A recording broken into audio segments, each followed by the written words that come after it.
ஆதியாகமம் 19வது அதிகாரம் வசனங்கள் 12லிருந்து 29 வசனங்களை நாம் சிந்திக்க இருக்கிறோம். 12லிருந்து 14 வசனங்களை யாராவது வாசியுங்கள். தேவனது கிருபையினுடைய மேன்மைகள் அவ்வளவு பெரியது.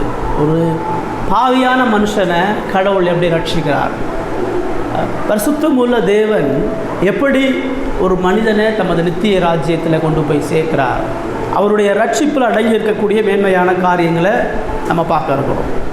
இப்போ இந்த ஆதியாகமம் 19வது அதிகாரம் பார்த்திங்கன்னா சோதோம் கொமோராவுடைய அழிவை சொல்லுகிறார். தேவன் சோதோம் கொமோரா என்கிற பட்டணத்தை எப்படி அழித்தார், அதில் வாசம் பண்ண ஒரு மனிதனை கடவுள் எப்படி காப்பாற்றினார் அப்படின்னு சொல்லுது. நீங்கள் ஆதியாகமம் 12லிருந்து 25 அதிகாரங்களை வாசிச்சிங்க அப்படின்னு சொன்னீங்கன்னா ஆபிரகாமுடைய வாழ்க்கையை சொல்லுது. ஆபிரகாம் தேவனால் அழைக்கப்பட்டு எப்படி கடவுள் அவனுடைய வாழ்க்கையில் தனது வார்த்தையை நிறைவேற்றுகிறார் அப்படின்னு சொல்லுது. இப்போ இந்த லோத்து மனிதனை நீங்கள் பார்க்கும் பொழுது இவன் ஆபிரகாமுடைய தம்பி மகன், ஆபிரகாமுடைய சகோதரன் மகன் தான் இந்த லோத்து.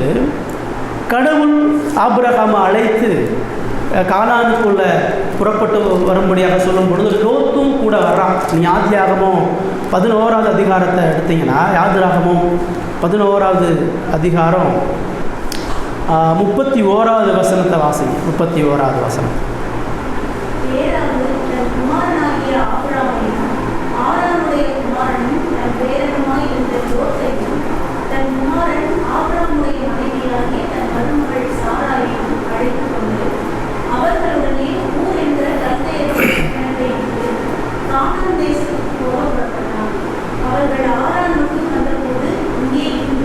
இப்போ சொல்லுது ஆபிரகாமுடைய தகப்பன் தேராகு அவன் ஆபிரகாமை கூப்பிட்றான், ஆரோனுடைய குமாரனாகிய தன் பேரனான லோத்தை கூப்பிட்றான்.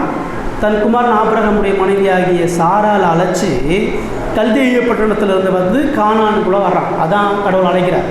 திரும்ப 12வது அதிகாரம் 5வது வசனத்தை வாசிங்க.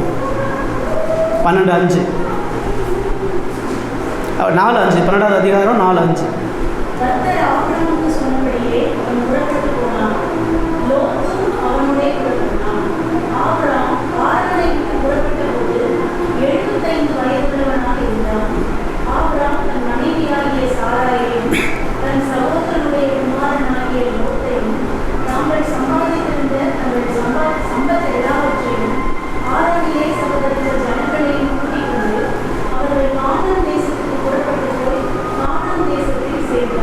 தசன தெளிவாக சொல்லுது.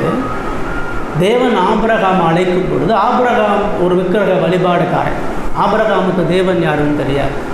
ஆபிரகாம் பல தெய்வ வழிபாடுகளை கொண்டவன்.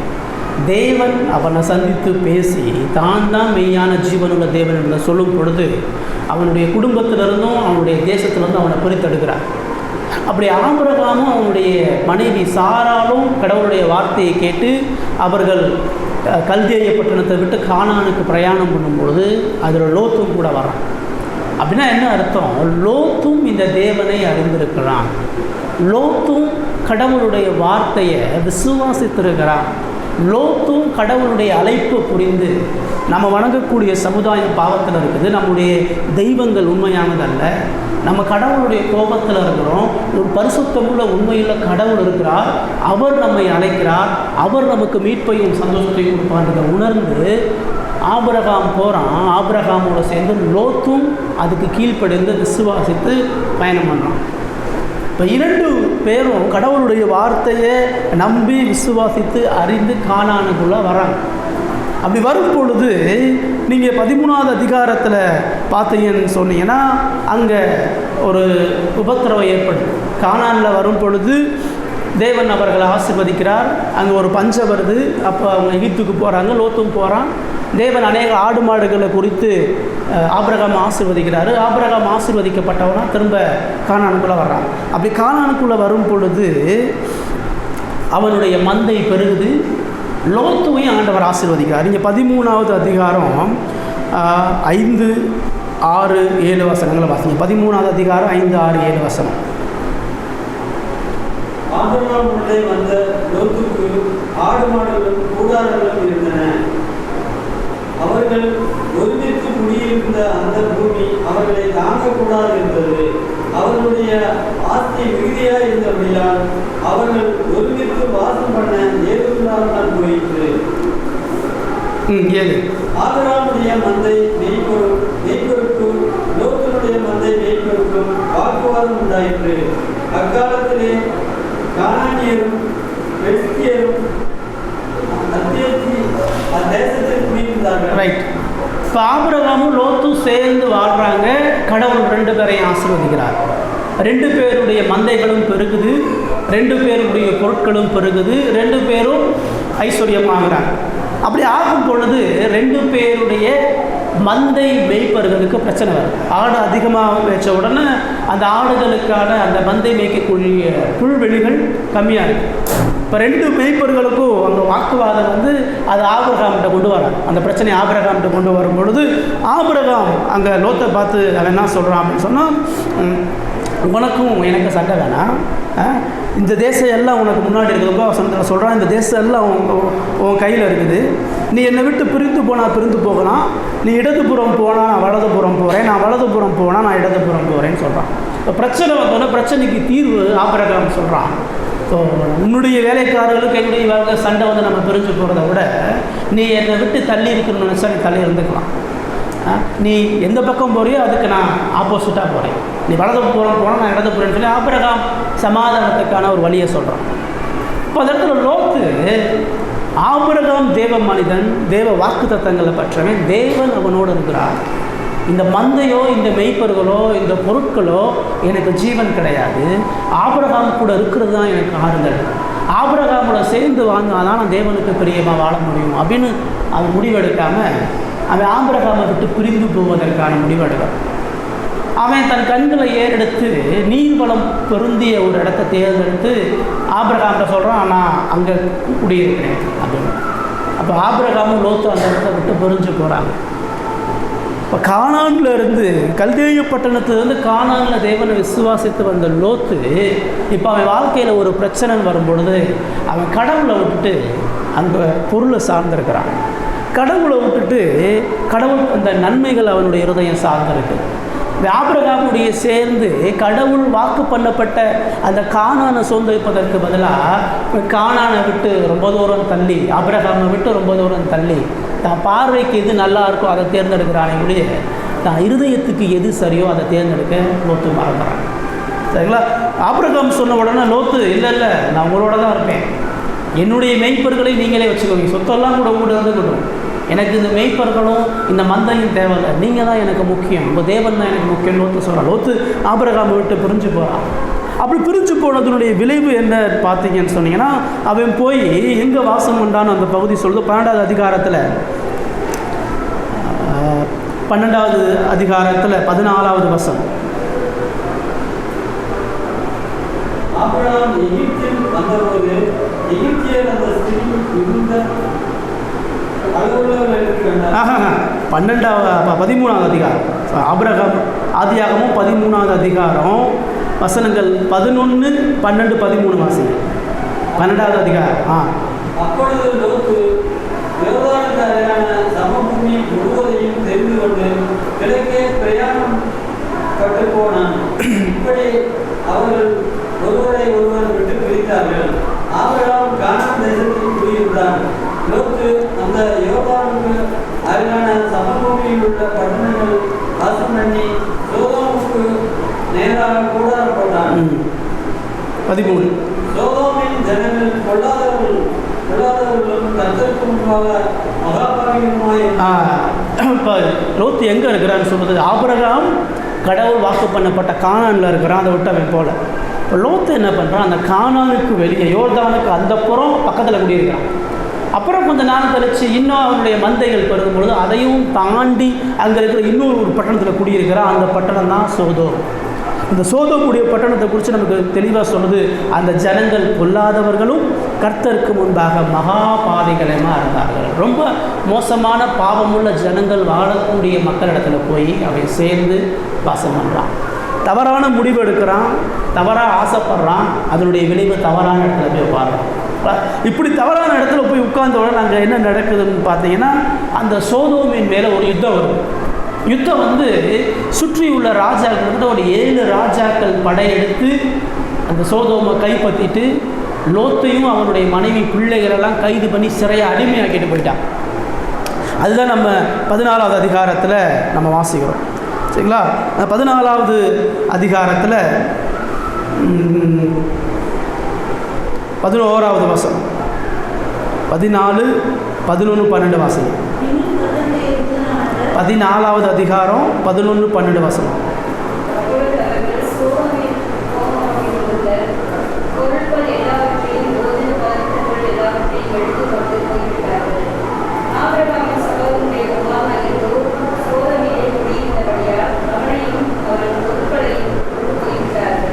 இப்போ என்ன நினச்சா, நீர்வளம் பொருந்திய பகுதியாக இருக்குது, நம்முடைய மேய்ச்சல் அதிகமாகிடும், நம்முடைய மாடுகள் மந்தைகள் அதிகமாகிடும்னு சொல்லி அந்த இடத்துக்கு போனான். அங்கே போனால் பொருளை சம்பாதிச்சா, இடத்த சம்பாதிச்சா, அநேக வேலைக்காரர்களை சம்பாதிச்சா, ஐஸ்வர்யவனாக ஆனான். எல்லா வாழ்க்கை திருப்தியாக இருக்குதுன்னு நினச்சான்.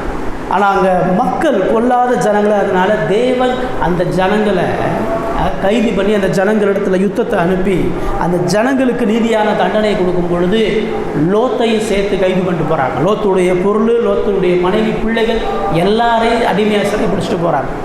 ஒரு நொடியில் அவனுடைய வாழ்க்கை தரிசாக போய் ஒரு நொடியில் அவன் அடிமையாக விலங்கு மாடப்பட்டு போகிறான். இப்போ இந்த செய்தியை ஆபிரகாம்கிட்ட வந்து சொல்கிறாங்க. 13வது வசனத்தில் பார்த்தீங்கன்னா ஆபிரகாம்கிட்ட வந்து சொல்கிறாங்க. இப்போ ஆபிரகாம் லோத்து கைது பண்ணப்பட்டுட்டான்னு தெரிஞ்ச உடனே தான் வீட்டு வேலைக்காரங்களை கிட்டத்தட்ட 318 பேர் 14வது வசனத்தில் பார்த்தீங்கன்னா அவங்கள அழைச்சி கொண்டு போய் கிட்டத்தட்ட அந்த 8 ராஜாக்களுக்கு எதிராக ஆபிரகாம் சண்டை போட்டு யுத்தம் பண்ணி லோத்தையும் அவனுடைய குடும்பத்தையும் அவன் வீட்டுக்கு கொண்டு வர்றான்றத நம்ம பின்னாடி அங்கே வாசிக்கிறோம்.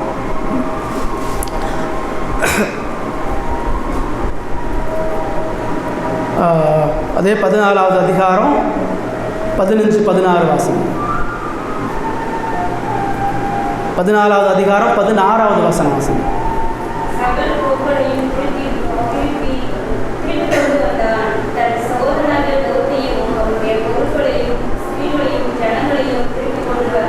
அடிமையாக போன லோத்து ஆபிரகாம் சண்டை போட்டு அந்த ராஜா கையில் விடுபிடிச்சு அவனுடைய மனைவி பிள்ளைகள்லாம் திரும்ப மீட்டு எடுத்துகிட்டு வர்றான். அப்படி மீட்டு எடுத்துகிட்டு வந்த உடனே லோத்து என்ன செய்யலை, நான் தவறாக முடிவு எடுத்துட்டேன், நான் உங்களை விட்டு பிரிஞ்சுட்டேன், கடவுளுடைய கோபத்துக்கு ஆளாகி நான் சிறைச்சாலைக்கு போய் நான் சிறையாக்கப்பட்டேன்னு சொல்லி மனம் திரும்பாமல் லோத்து மறுபடியும் சோதோமில் தான் போய் வாசம் பண்ணுறான்.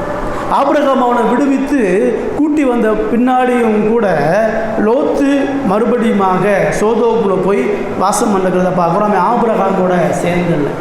தேவன் அவனுக்கு எச்சரிப்பை கொடுக்குறான். நீ ஆபத்தான இடத்துல இருக்கிற, நீ அழிவுக்குரிய இடத்துல இருக்கிற, நீ மறுபடியும் ஆபிரகாம் தப்புன்ற ஒரு எச்சரிப்பை கொடுக்குறான்னா அங்கே அவன் மனம் திரும்பவும் இல்லை, ஆபிரகாமோட ஒப்புரவாகவும் இல்லை, மறுபடியும் அவன் சோதோமில் போய் இருக்கிறான். ஆனால் தேவன் 15லேருந்து நீங்கள் கிட்டத்தட்ட 18 அதிகாரம் பார்த்தீங்கன்னா ஆபிரகாமை தேவன் தொடர்ந்து ஆசீர்வதிக்கிறார். ஆபிரகாமுடைய விசுவாசத்தை பலப்படுத்துகிறார். ஆபிரகாமோட தேவன் தொடர்ந்து பேசுகிறார். லோத்துடைய வாழ்க்கையை திரும்ப நம்ம எங்கே பார்க்குறோன்னு சொன்னால் கிட்டத்தட்ட 19வது அதிகாரத்தில் தான் நம்ம பார்க்குறோம். 19வது அதிகாரத்தில் திரும்ப நம்ம லோத்தை பார்க்கும் பொழுது 19:1 வாசிங்க, 1-2 வாசிங்க.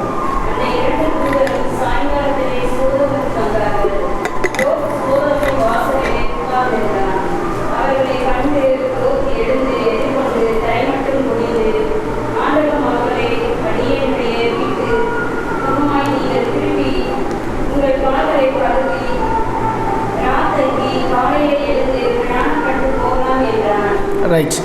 இப்போ 18வது அதிகாரம் 20-21 வாசம். 18வது அதிகாரம் 20-21 வாசம்.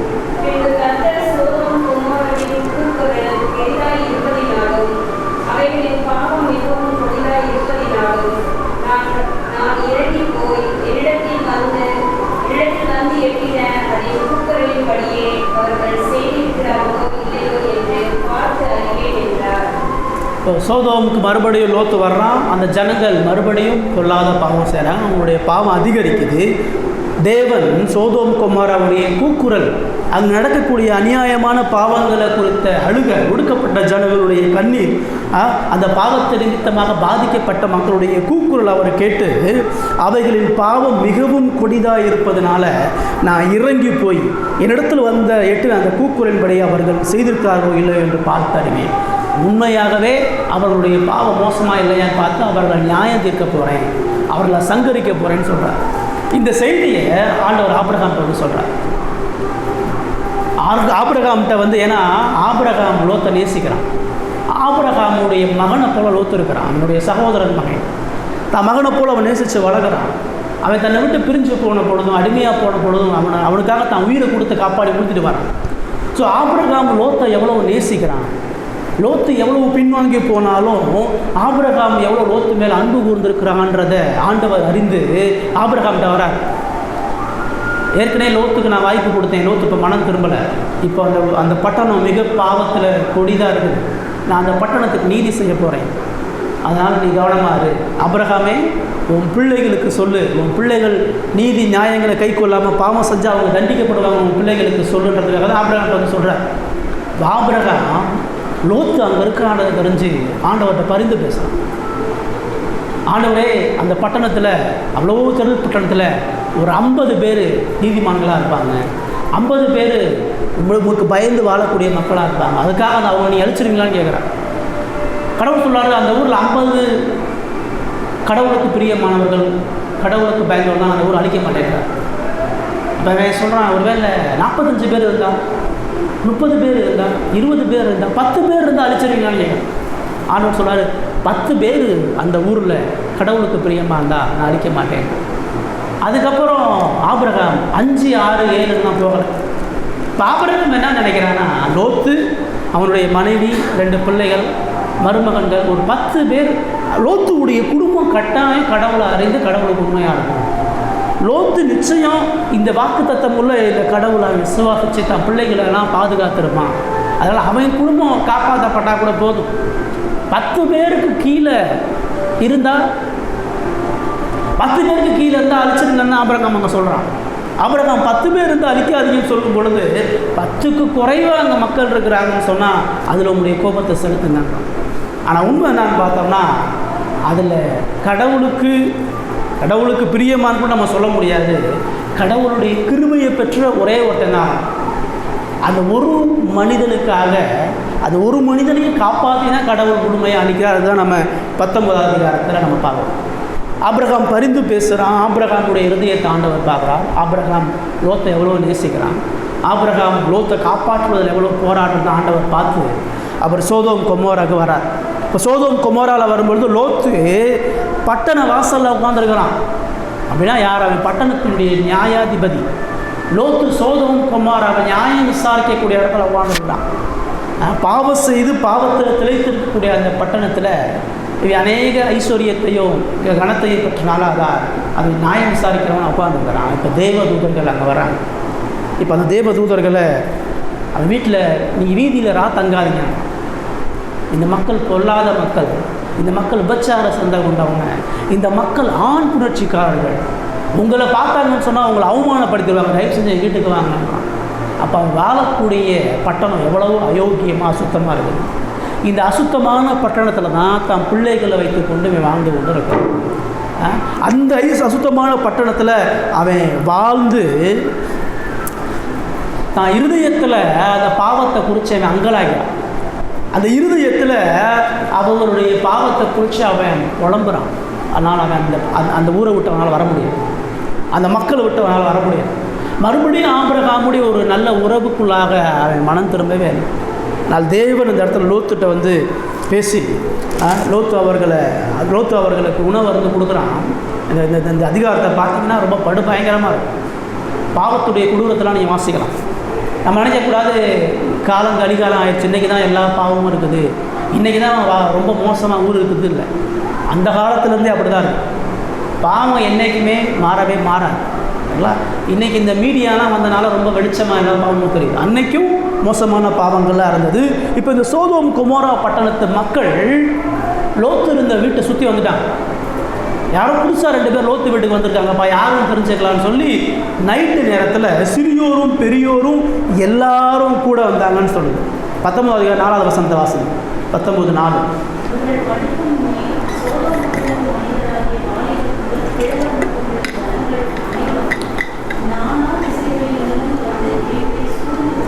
அஞ்சு வாசல்.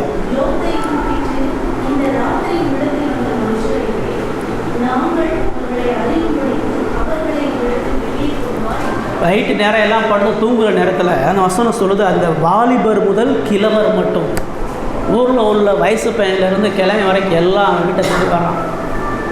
அவனை வெளியே கொண்டு வாங்கலாம், அவனை வெளியே கொண்டு வா, அவனோடு நாங்கள் உபச்சாரம் பண்ணணும்னு தான் மூலமொழியில் சொல்லுது. அறிதல்னா அதுதான்.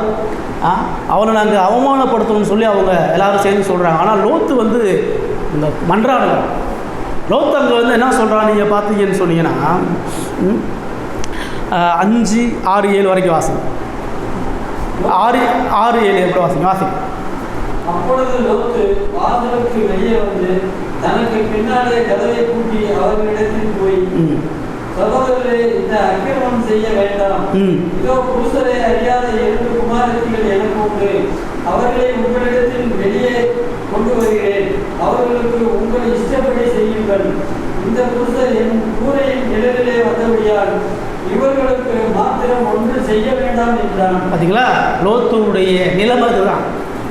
லோத்துவால் பாவத்தை கண்டிக்க முடியலை, லோத்துவால் பாவத்தை எச்சரிக்க முடியலை, லோத்துவால் பாவத்துக்கான தண்டனை வழங்க முடியலை. அவன் அந்த ஊருடைய நியாயாதிபதி, அந்த ஊரோட நியாயம் விசாரிக்கிறவன், அந்த மக்கள் செய்யக்கூடிய அக்கிரமத்தை அவனால் கண்டித்து உணர்த்த முடியும். அவன் அங்கே என்ன சொல்கிறான் பார்த்தீங்க அப்படின்னு சொன்னால், தயவு செஞ்சு இவங்களை விட்டுருங்கன்றான்.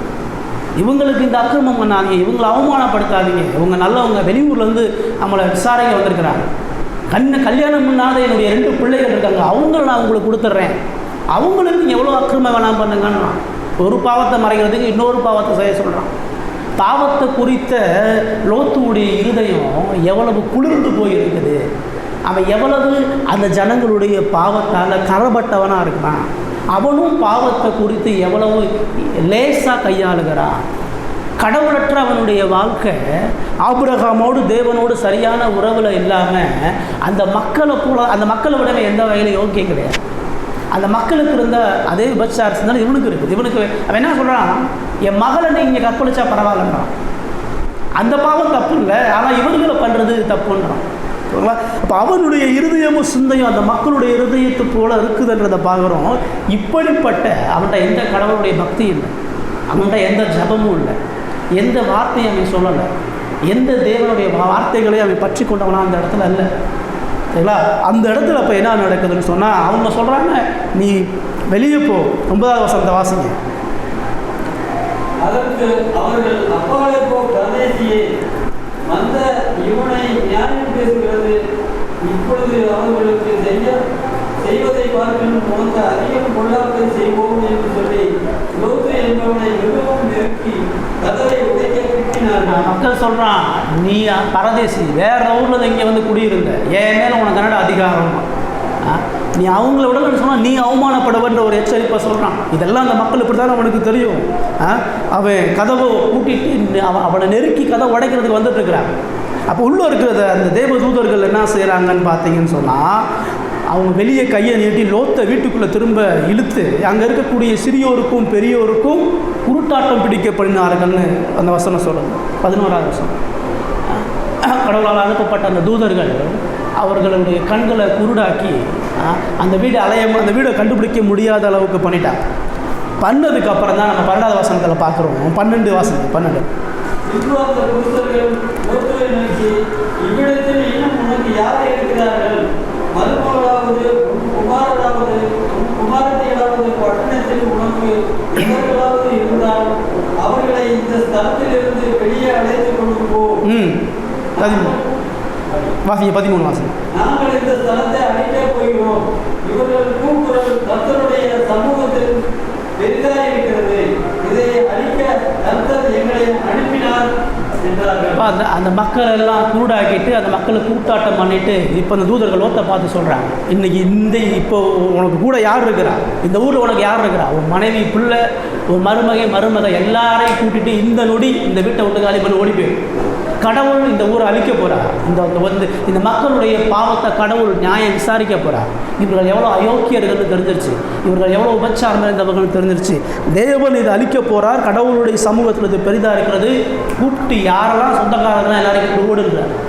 லோத்து அங்கே என்ன செய்கிறான், அவன் புறப்பட்டு 14வது வசனம் சொல்லுது, தன் குமாரத்திகளை விவாகம் பண்ண போகிற மருமக்கள் அடங்கோட பேசுகிறான். தன் மகளுக்கு அவன் நிச்சயம் பண்ணி வச்சுருக்கிறான்.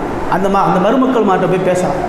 அந்த ஊர்க்காரங்க அவங்கள போய் சொல்கிறான், நீங்கள் எழுந்து இந்த ஸ்தலத்தை விட்டு புறப்படுங்கள், கர்த்தர் இந்த பட்டணத்தை அழிக்க போகிறாருன்னு சொல்கிறார். கடவுள் இந்த பட்டணத்தை அழிக்க போகிறாரு, நீங்கள் என்னோட சேர்ந்து கூட வாங்கன்றான். அந்த வசனத்தை சொல்கிறாங்க, அவருடைய மருமக்கள் அவன் பேசுகிறத குறித்து அவன் பரியாசம் பண்ணுறான்னு நினச்சாங்க. ஏன் அப்படின்னு நினச்சாங்க? இதுக்கு முன்னாடி வரைக்கும் அவன் அதை போய் சொன்னது கிடையாது. இதுக்கு முன்னாடி வரைக்கும் தேவனை குறித்த எந்த வார்த்தையும் அவன் சொல்லலை, தேவனை குறித்த எந்த எச்சரிக்கையும் சொல்லலை, அவர்களுக்கு வரக்கூடிய அழிவை குறித்த எந்த எச்சரிக்கையும் அவன் சொல்லவே இல்லை. இவ்வளோ நாள் வரைக்கும் அவர்களில் ஒன்றோட ஒன்றா இருந்துட்டு இப்போ திடீர்னு போய் கடவுள் அழிக்க போகிறாரு, எல்லாம் கிளம்பிவான்னு சொன்னால் அவன் வருவான். ஏடா இவ்வளோ நாள் ஒரு மாதிரி வாழ்கிறான், இன்றைக்கி நம்ம புதுசாக வந்து நம்மக்கிட்ட சொல்லிகிட்டு இருக்கிறான். இவ்வளோ நாள் நம்மளோட தான் சேர்ந்துருந்தான், நம்முடைய பாவங்களோட ஒத்துப்போனான், நம்முடைய கலாச்சாரத்தோடு ஒத்துப்போனான், நம்மளோட ஒருவனாக இருந்தான், இப்போ திடீர்னு வந்து வேணால் நமக்கு உபதேசம் பண்ணிட்டு இருக்கிறான்னு சொல்லி அவனை பரியாசம் பண்ணான். அது போய் எத்தனை பேரை சொல்லி கூப்பிட்டாலும் அவனுடைய வார்த்தையை நம்புவதற்கு யார்? ஏன்? அவன் பார்க்கும் போது சரியில்லை. அவர்களுடைய பாவங்களை கண்டிப்பதற்கான எந்த அறிகதையும் உரிமையும் அவனுக்கு அங்கே இல்லாமல் போயிடுச்சுதான் பிரதானமாக நம்ம பார்க்குறோம். இப்போ இந்த லோத்துவுக்கு ஆண்டவர் எவ்வளோ ஸ்லாக்கியத்தை கொடுத்தார். ஆபிரகாமுடைய வாக்கு தத்தங்களோடு ஆபிரகாமோடு இணைந்து பரக்கூடிய எல்லா ஆசீர்வாதங்களை பெற்ற மனுஷன் அவன் வாழ்க்கையில் பிரச்சனை வரும் பொழுது அவன் பின்வாங்கி போய் கடவுளுடைய எச்சரிப்பை தொடர்ந்து புறந்தள்ளுகிறவனா பாவத்தோடு ஒரு இணக்கமான ஒரு வாழ்க்கையை வாழும். இவன் 2 வழிகளில் வெகு நாட்களை வாழ்ந்தவன். இவன் உலகத்தோட ஒத்து போனவன், உலக பாவ ஜனங்களோடு ஒத்து போனவன். அவன் அந்த ஜனங்களை பார்த்து கூட சகோதரரேன்னா சொல்கிறான், சகோதரரே இப்படிப்பட்ட அக்கிரமம் செய்யாதுன்றான். விபச்சாரக்காரன்னு சொல்ல கண்டிக்கலை சரிங்களா. இப்போ அவனுடைய தனிப்பட்ட வாழ்க்கையில் எந்த பரிசுத்த பயமும் பாவ வெறுப்பும் இல்லாமல் அவன் ஒரு பொழுதும் கடவுளுக்கு பிரியமான எந்த காரியத்தையும் செய்ய முடியாததை பார்க்கணும்.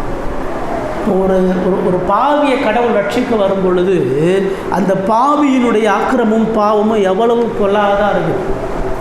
கடவுள் ஒருத்தரை தேர்ந்தெடுக்கும் பொழுது இவன் நல்லவன், இவன் பக்தி நிறைந்தவன், இவன் கடவுளுக்கு பிரியமாக வாழ்வான் அவன் தேர்ந்தெடுக்கிறது இல்லை. இயேசு சொல்கிறார், புதிய ஏற்பாட்டில் நீதிமான்களை எல்லாம் பாவிகளை மனம் திரும்புவதற்கு அழைக்க வந்தேன்.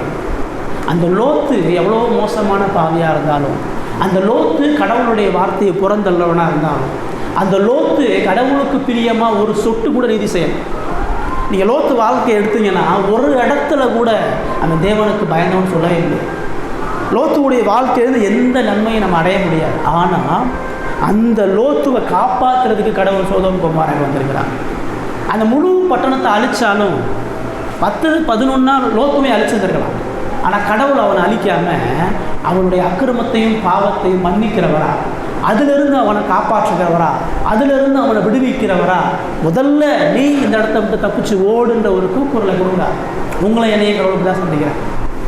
கடவுள் உங்களை என்னையும் காப்பாற்றுவதற்கு உங்களிடத்தில் எந்த விதமான நன்மையை அவர் எதிர்பார்க்கணும். பைபிள் சொல்லிட்டு நன்மை செய்கிறவன் ஒருத்தன் இல்லை. உங்கள்கிட்ட என்கிட்ட எந்த விதமான நன்மையும் கிடையாது. நீங்கள் நானும் ஒரு பொழுது கடவுளுக்கு பிரியமாக வாழ முடியாது. ஆதாமுக்குள்ளே நம்ம எல்லாரும் பாவிகளாக தான் இருக்கிறோம். நம்மக்கிட்ட இயல்பாக நல்ல குணங்கள் வராது. நம்மளுடைய இருதயத்தில் சிந்தைகளையும் பாவங்கள் தான் வரும். அப்படிப்பட்ட நிலையில் தான் தேவன் உங்களை என்னையை சந்திக்கிறார், உங்களை என்னையை மீட்கிறார். இன்றைக்கு தேவன் இந்த மீட்பின் சத்தியத்தை நமக்கு நினைவுபடுத்துகிறவராக இருக்கிறார். நம்முடைய வாழ்க்கையில் எந்த இடத்துல இருந்தாலும், நம்முடைய பாவங்கள் எவ்வளோ பெருசாக இருந்தாலும், கடவுளை விட்டு எவ்வளோ தூரமான மக்களாக இருந்தாலும், தேவன் நம்மை அழைப்பதற்கும் நம்மை மீட்பதற்கும் நம்மை மன்னிப்பதற்கும் சித்தமுள்ளவராக இருக்கிறார். அதுதான் முதல் விஷயமாக நம்ம லோத்துடைய வாழ்க்கையில் பார்க்குறோம். ரெண்டாவதாக, நம்ம கடவுளுக்கு பயந்த ஒரு ஜனங்களாக இருக்கும் பொழுது நம்முடைய வாழ்க்கையில் தேவ பயமும் பாவத்திற்குண்டான வெறுப்பும் நமக்கு இல்லைன்னு சொன்னால் நம்ம இந்த உலகத்தில் யாருக்கும் பயனுள்ளவர்களாக வாழ முடியாது. நம்முடைய வாழ்க்கையில் ஒரு மனுஷன் கடவுளை அறியணும்னு சொன்னால் நம்முடைய தனிப்பட்ட வாழ்க்கையில் பரிசுத்தம், தேவனை குறித்த பயமும் இருக்கணும். ஆபிரகாம் அநேக ஜனங்களை கர்த்தருக்கென்று ஆதாயப்படுத்துகிறான். ஆபிரகாம் அநேக இடத்துல தேவனுடைய வார்த்தைகளை சொல்கிறான். ஆபிரகாமுடைய வாழ்க்கையின் மூலமாக அநேக ஜனங்கள் தேவனுக்கு அன்பு ருசிப்பாக இருக்கிறார். அவன் ஆகார கல்யாணம் பண்ணாலும் ஆகாருடைய வாழ்க்கையில் தேவனை அறிந்து கொள்ளும்படியான ஒரு வாய்ப்பை தேவன் ஆபிரகாம் மூலமாக கொடுக்குறார். எலெயாசார் பார்க்குறோம். பல தெய்வ மனிதர்கள் ஆபிரகாமோடு இருக்கக்கூடிய ஜனங்களுக்கு ஆபிரகாம் அந்த தேவனை காட்டுகிறவனாக இருந்தான். ஆனால் லோத்துடைய வாழ்க்கையில் ஒருத்தனையும் நம்ம பார்க்கணும். லோத்து தான் கொண்டாட்டியை கூட காப்பாற்ற முடியாதவனா செத்து போனதாக நம்ம பார்க்குறோம்.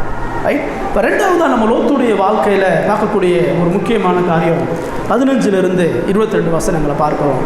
15 16 வாசனம்.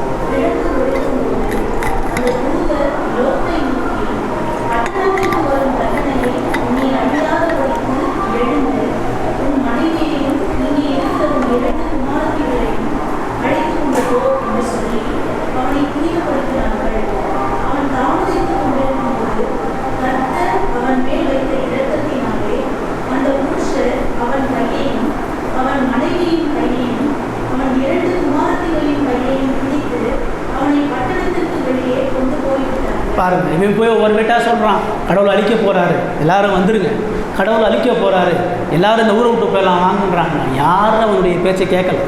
அடுத்த வசனம் சொல்லுது, கிழக்கு வெளுக்கும் பொழுது அதிகாலை வந்துருச்சு. ராத்திரி ஃபுல்லாக போய் வீட விடா கூப்பிட்றான். ஒருத்தனும் அவனுடைய வார்த்தைக்கு செவி கொடுக்கல. காலை ஆரம்பிக்கும் பொழுது அந்த தூதர்கள் லோத்தை கூப்பிட்றாங்க. என்ன சொல்கிறாங்க?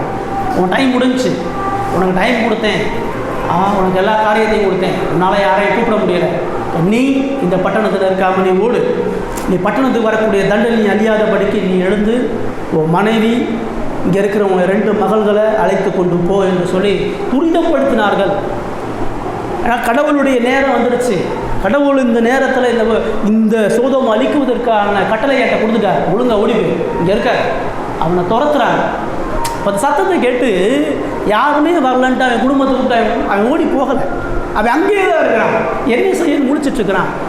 தூதர்கள் அவனை துரிதப்படுத்துகிறான், அவசரப்படுத்துகிறான். கடவுள் ஆக்கினை செலுத்த போகிறாருப்பா, ஓடி பாருங்க. அடுத்த வசனம் சொல்லுது, அவன் தாமதித்து கொண்டு இருக்கும் பொழுது. தூதர்கள் அவனை துரிதப்படுத்தினாலும் அவன் தாமதமான, அவனுக்கு போக விருப்பமே இல்லை. அந்த ஊரை விட்டு அவனுக்கு போக விருப்பமே இல்லை. அங்கேயே தான் இருக்குன்னு அவன் நினச்சிட்டே இருக்கிறான். அவன் யோசிச்சுட்டே இருக்கிறான். இவ்வளோ மாடுகள் இருக்கே, இவ்வளோ வேலைக்காரங்க இருக்காங்களே, இவ்வளோ சொத்து சம்பாதிச்சிட்டமே, இப்படி வீடு கட்டிட்டமே, இதெல்லாம் விட்டுட்டு எப்படி போகிறது, எப்படி ஓடுறதுன்னு யோசிச்சுட்டு இருக்கிறான். இந்த தேவ தூதர்கள் அவன் தாமதித்து கொண்டு இருக்கும் பொழுது அவனுக்கு விருப்பமே இல்லை. அவனுக்கு அங்கே போகவே விருப்பம் இல்லை. அப்போ அந்த என்ன நடக்குது? கர்த்தர் அவன் மேல் வைத்த இரக்கத்தினாலே அவன் வரலையா, அவனை விட்டுருப்பான். அங்கேயே அவனை அழிச்சிருந்து கடவுள் சொல்லலை. அவன் வராமல் அங்கேயே இருக்கிறானா, நீங்கள் வெளியே வந்துருங்க, நான் அழிச்சிருக்கேன் கடவுள் சொல்லலை. கடவுள் இன்னும் அவன் இடத்துல இரக்கம் பாராட்டி அந்த வசனம் நான் சொல்லுது, அவன் இந்த புருஷர் அவன் கையையும் அவன் மனைவி கையையும் அவன் 2 குமாரன் கைகளையும் பிடித்து அவனை பட்டணத்துக்கு வெளியே கொண்டு போய் விட்டார்கள். அவன் வரமாட்டேன் உட்கார்ந்துருக்கிறான். அவன் கையை பிடிச்சி, அவன் மனைவி கையை பிடிச்சி, பிள்ளைகளை கையை பிடிச்சி அவங்க இழுத்துட்டு வர்றாங்க. இழுத்துட்டு வந்து ஊருக்கு வெளியே கொண்டு போய் விட்டு ஓடி போய் இனிமேல் உள்ள வராதுன்னு சொல்கிறான். கடவுளுடைய இரக்கம் அவன் தொடர்ந்து அந்த பாவத்தில் நிலைத்திருக்க விடாமல், தொடர்ந்து அவன் அந்த மக்களோடு ஐக்கியப்பட விடாமல், அவன் கட்டாயம் அந்த மக்களை விட்டு பிரிந்து போனால் தான் அவன் காப்பாற்றப்படுவான். அவன் சோதோமில் இருந்தான்னு சொன்னால் அவனுக்கு அழிவு உண்டுன்றதை அறிந்து அவன் உலகத்தோட பாவக்கரையுள்ள அந்த மக்களோட அவன் ஐக்கியப்படக்கூடாதுன்றதை தேவன் அறிந்து அவனை வலுக்கட்டாயமாக பிடிச்சி அழைச்சிட்டு வரான். உங்களை என்னையும் ஆண்டவர் ரட்சிக்கிறான். நம்முடைய இருதயங்களை நம்முடைய சிந்தைகளையும் பாவம் குறையோடி போயிருக்கு. நீங்கள் நானும் பாவத்தை இயல்பாக வெறுக்கிறதில்லை. சும்மா பேருக்கு நம்ம சொல்லுவோம். நம்முடைய இருதயத்தில் எல்லா பாவங்களும் குறையோடி அது மறைமுகமாக இருக்கும். அந்த பாவத்திலேருந்து வெளிவர வைக்கிறது தேவன் தான். எந்த மனிதனையும் அவனுடைய கெட்ட பழக்கத்திலேருந்து, கெட்ட நடவடிக்கைகளிலிருந்து, கெட்ட சுபாவத்திலிருந்து மீட்கக்கூடிய வல்லமை கடவுளுக்கிட்ட மட்டும்தான். அது ஒரு பொழுதும் மனிதனுடைய கருத்தில் இல்லை.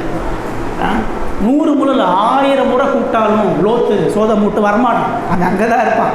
அவனை கையை பிடிச்சி இழுக்காத வரைக்கும் அவன் அங்கேயே சாகிற வரைக்கும் அவன் அங்கே தான் இருப்பான். அந்த ஊரே அழிஞ்சால் அவன் அந்த இடத்த விட்டு வர மாட்டான்.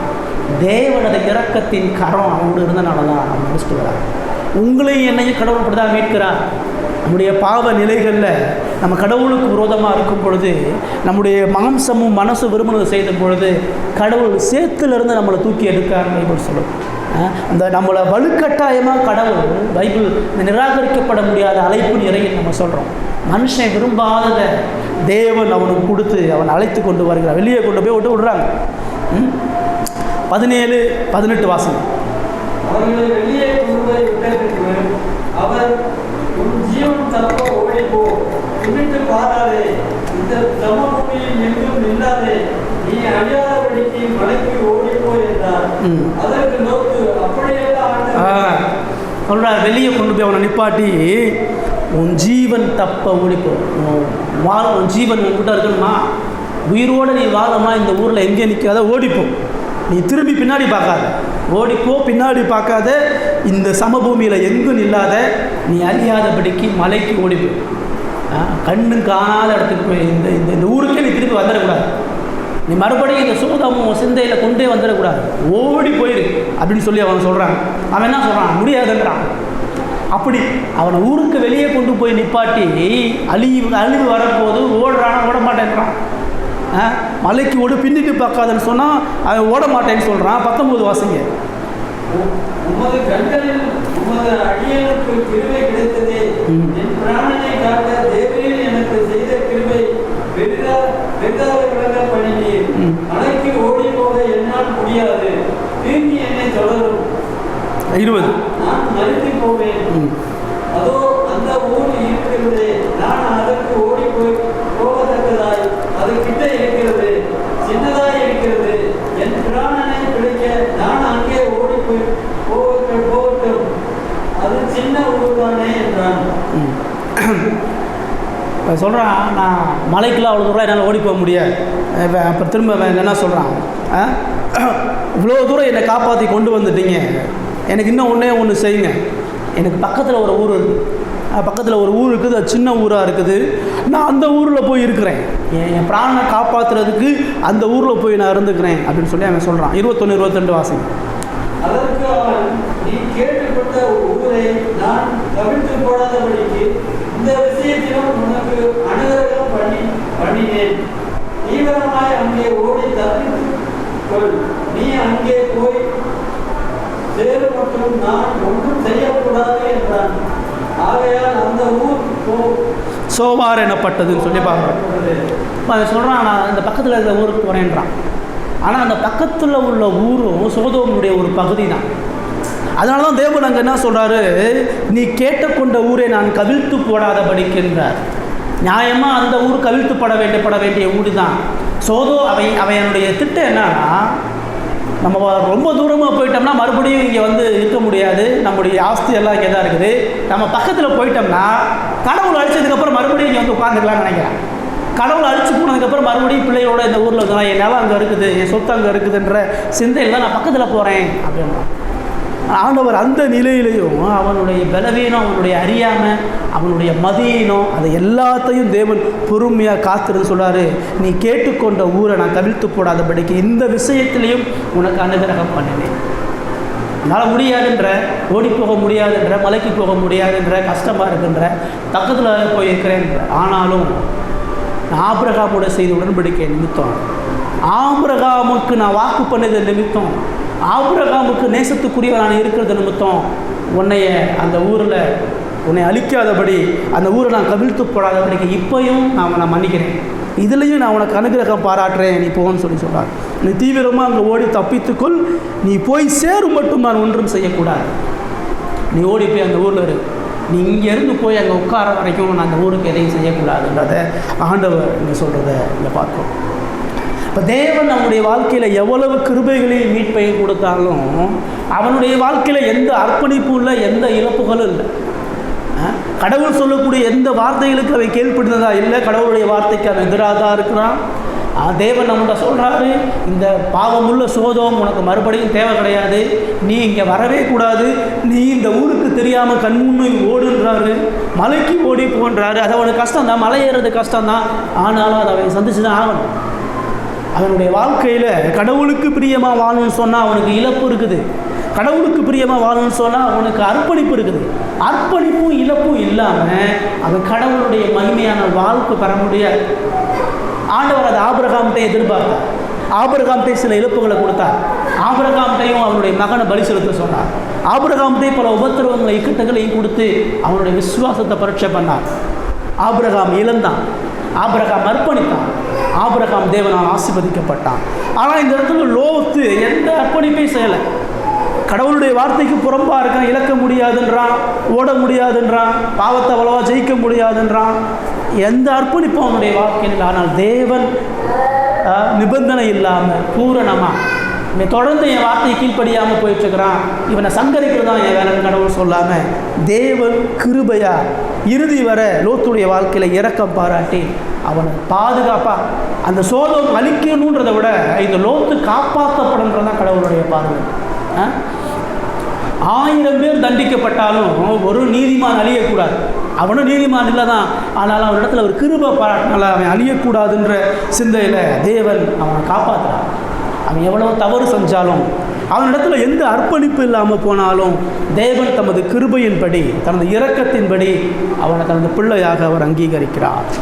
புதிய ஏற்பாட்டில் இயேசுடைய அந்த மீட்பை நம்ம அப்படி தான் பார்க்குறோம். இயேசு ரோம சொல்கிறாரு, ஒரு தகப்பன் மிகுந்த ஐஸ்வர்யவானாக இருந்தான். அவனுடைய இளைய மகன் அவனுடைய சொத்தை அபகரிச்சுட்டு போய் அந்த பணத்தை வேசித்தனம் பண்ணி அந்த பணத்தில் அநியாயமாக வாழ்ந்து அவன் பன்றி தின்றக்கூடிய தவிட்டுக்கு போகிறான்.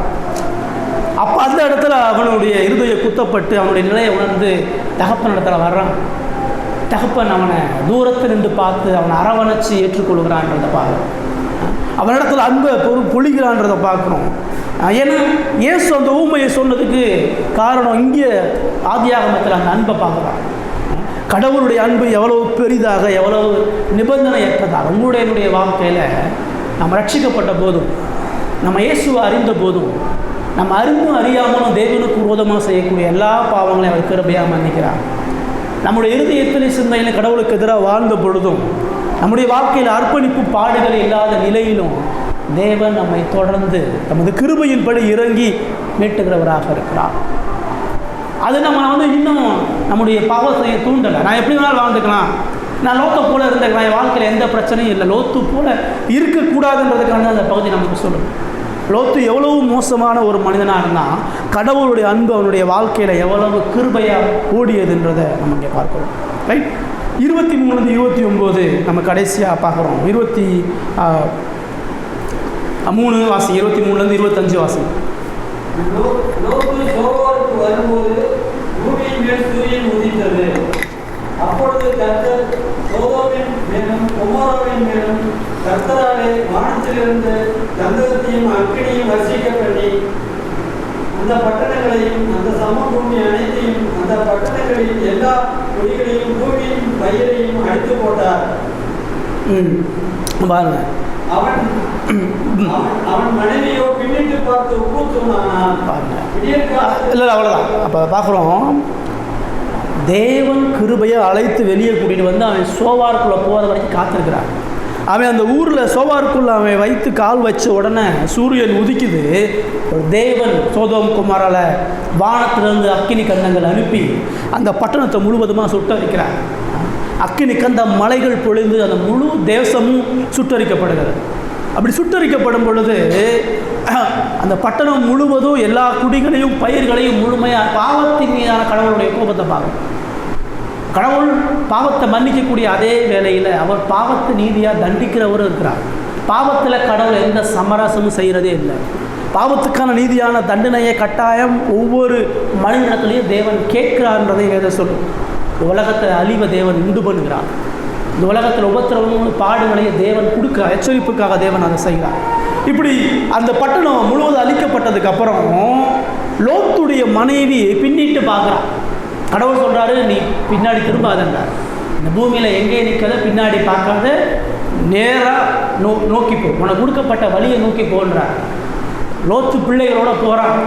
சோவாருக்குள்ளே உள்ளே போனதுக்கப்புறம் உண்மையாகவே கடவுள் தண்டிச்சிட்டாரா? உண்மையாகவே கடவுளால் அழிக்க முடியுமா?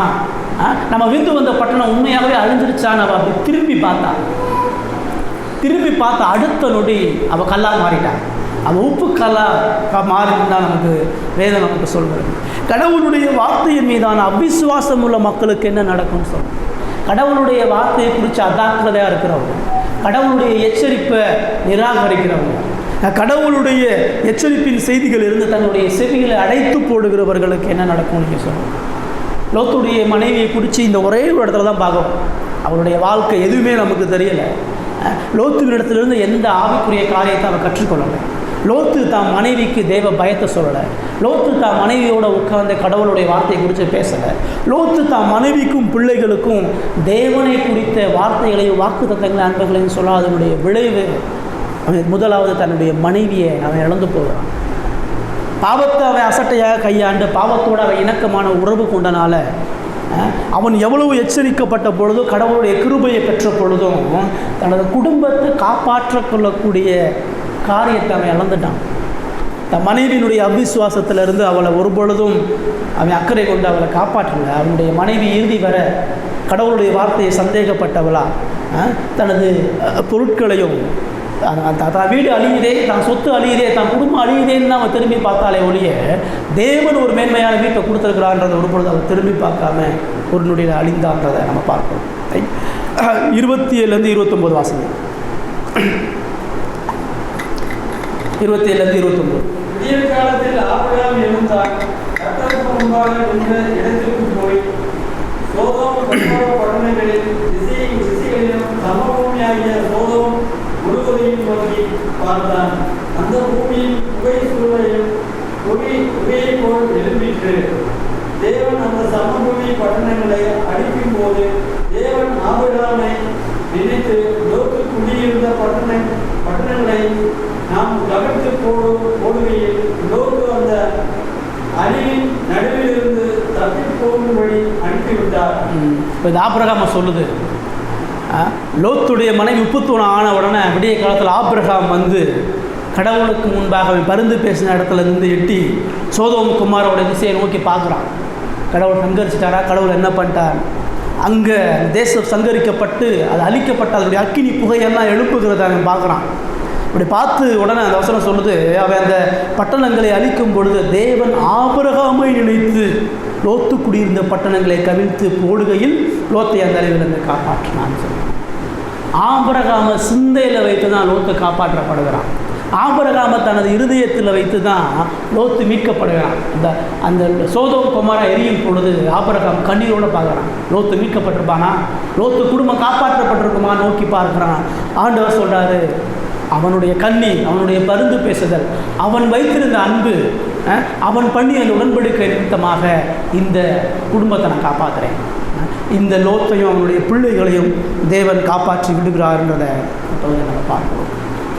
இப்போ லோத்துடைய வாழ்க்கையில் கடவுளுடைய அன்பும் கடவுளுடைய இரக்கமும் ஏன் இவ்வளவு பிரகாரமாக இருந்ததுன்னு சொன்னால் அதுக்கு முக்கிய காரணம் ஆபிரகாம்.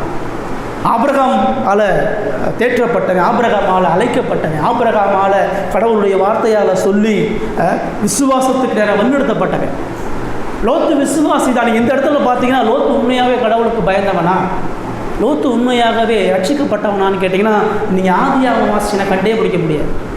நீங்கள் எங்கே பார்க்கலான்னா நீங்கள் பேதுரு தான் சொல்கிறாரு லோத்து விசுவாசி. பைபிளில் ஒரே ஒரு இடத்துல தான் நம்ம திரும்ப லோத்துவை நம்ம அடுத்து பார்க்குறோம். 2 பேதுருல நம்ம பார்க்குறோம்.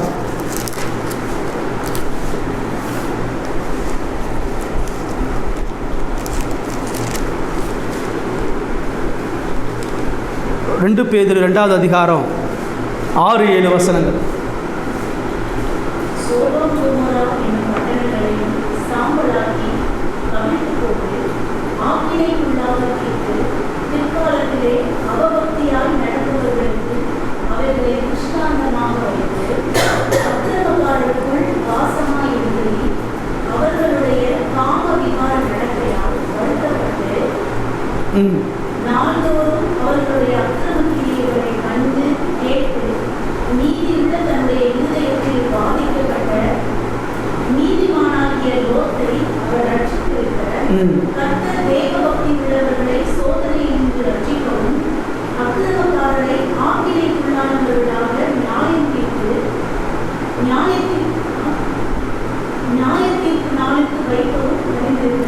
இங்கே சொல்கிறார் பேதுரு, என்ன சொல்கிறாரு, சோதோம் குமாராவை அவர் நியாயம் தீர்த்து அவபக்தியாக நடக்கிறவர்களுக்கு அதை எச்சரிக்கையாக வச்சு அக்கிரமக்காரருக்குள் வாசமாக இருக்கையில் அவர்களுடைய காம விகார நடக்கையினால் வருத்தப்பட்டு சொல்லணும்.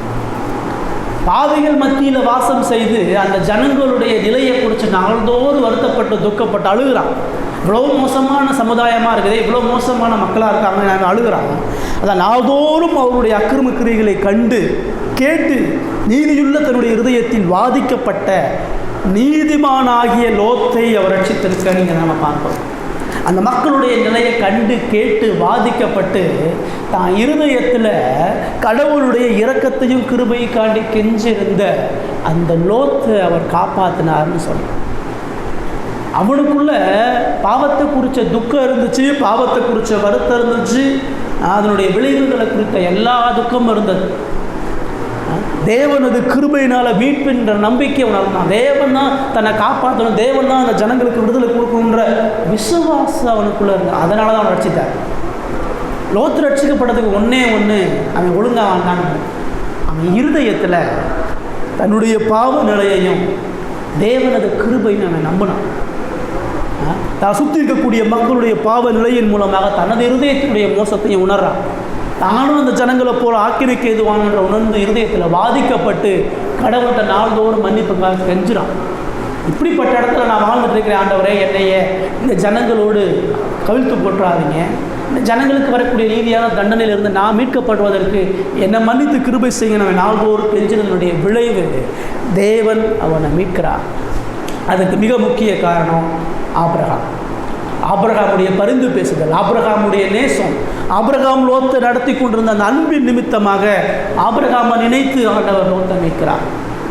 உங்களை என்னையும் கடவுள் மீட்கிறதுக்கு ஒரே ஒரு காரணம், ஆபிரகாமை போல ஆபிரகாமின் தகப்பனாகிய கிறிஸ்துவின் நிமித்தமாக மீட்கிறார். இயேசு கிறிஸ்துவின் நிமித்தமாக ஆண்டவர் உங்களை என்னை மீட்கிறார். இயேசு கிறிஸ்து பாவிகளாகிய உங்களை என்னை அன்பு கூர்ந்ததுனால, இயேசு கிறிஸ்து உங்களை என்னை மீட்பதற்காக தன்னை ஜீவ பலியாக ஒப்பு கொடுத்ததுனால, லோத்து அழியக்கூடாதுன்னு ஆபிரகாம் பரிந்து பேசுகிறான். ஆனால் நீங்கள் நானும் அழியக்கூடாதுன்னு இயேசு பரிந்து பேசுகிறது மாத்திரம் செய்யலை, உங்களுக்காக எனக்காக தான் சொந்த ஜீவனையும் ஒப்பு கொடுத்துட்டான். நீங்கள் நானும் அடைய வேண்டிய தண்டனையை இயேசு சிலுவையில் சுமந்து தீர்த்துட்டான். உங்களுடைய என்னுடைய பாவம் இயேசு மேலே வைக்கப்பட்டு முழுமையாக தீர்க்கப்பட்டிருக்கிறது. உங்கள் மேலே வர வேண்டிய பாவக்கடனை அவர் சுமதனால, உங்கள் மேலே வர வேண்டிய ஆக்கினையும் சாபத்தையும் அவர் சுமதனால நீங்களும் நானும் அவரால் விடுதலையாக்கப்பட்டிருக்கிறோம். இந்த விடுதலை நிமித்தமாக தான் உங்களுக்கு எனக்கு ரட்சிப்பு நடைபெறுகிறது. இப்போ ரட்சிப்புனா நான் ஒழுங்காக வாழ்கிறேன், நான் தினந்தோறும் ஜெபம் பண்ணுறேன், பைபிள் வாசிக்கிறேன், பரிசுத்தமாக இருக்கிறதுலாம் ரட்சிப்பு.